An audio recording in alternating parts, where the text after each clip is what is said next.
Graceway, Pastor Tim here, hoping you are having the best week. I am so excited for so many things here at Graceway, but wanted to shoot a quick video and say hello to you, tell you a couple of things that I'm excited about. First thing I'm excited about is spring. Come on, somebody, with the spring. We had the gopher or the groundhog or whatever rodent we're using as a meteorologist these days tell us that spring was going to come early. We're excited about that because we live in the marvelous Midwest. It's always a little bit of a false start. So even this week, we had some beautiful days, and then, my goodness, we had some windy, cold days. But I'm excited for spring. Just feels like a new beginning. Things are getting a little greener. Trees are starting to bud.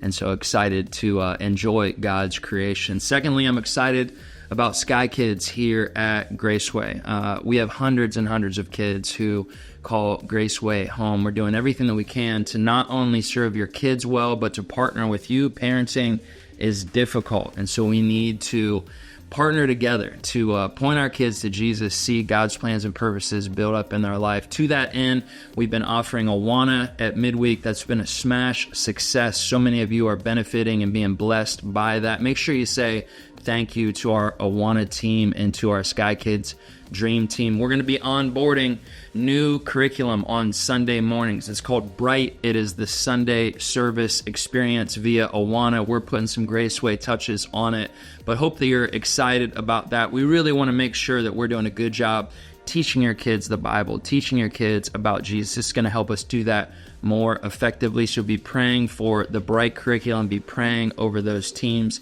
Make sure that you're bringing your kids, getting them involved, having them invite their friends. This is a great opportunity for you to teach your kids how to be a good neighbor and how to be a good missionary in their context.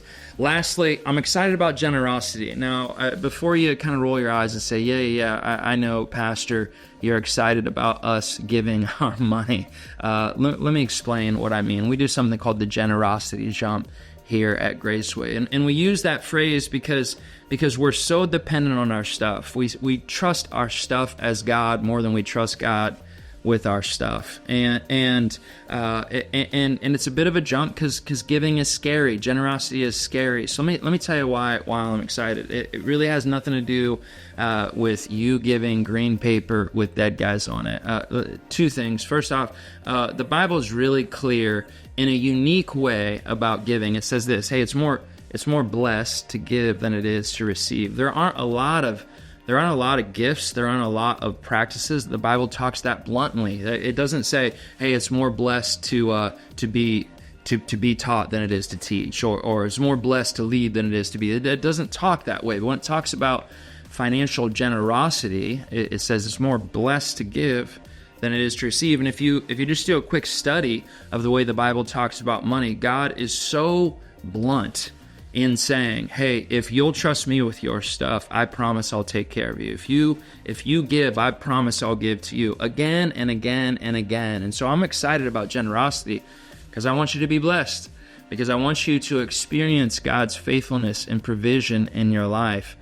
Secondly, you can't be generous if you aren't growing. You can't be generous if you aren't growing. So the Bible talks about your heart being connected to a couple things. First off, it says your heart's connected to your mouth. That's convicting, isn't it? Right? The things that come out of my mouth were in my heart first. Sometimes we say things and we like to distance ourselves from our words, but God says, no, that was in your heart, and it just happened to come out of your mouth to your spouse or to your kids, or to your boss. Or the second thing is that it says your heart's connected to your treasure. And so if you want to grow your heart for God, you have to trust God with your treasure, with your stuff. And if you trust God with your treasure, God grows your heart for Him. I've said this to you before. If you want to enjoy something more, invest in it. You want a better marriage? Have a date with your wife.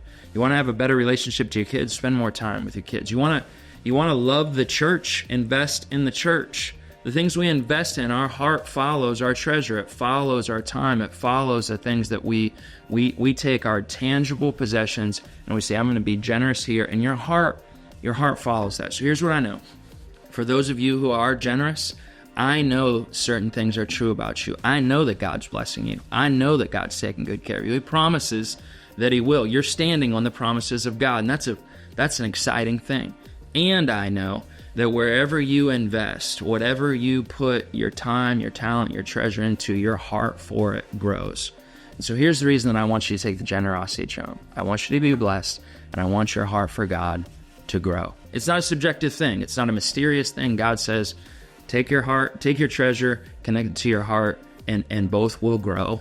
And so the generosity jump is more of an invitation, not trying to guilt you, not trying to condemn you, not trying to get your stuff.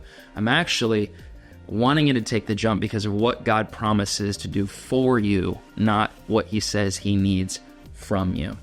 And so take that generosity jump if you haven't already. It also just gives me an opportunity to say thank you to those of you who are giving, to say thank you for those of you who are on the legacy team, to say thank you for just being an incredible church. Y'all are faithful, you're kind, you're welcoming, you're generous. I love you.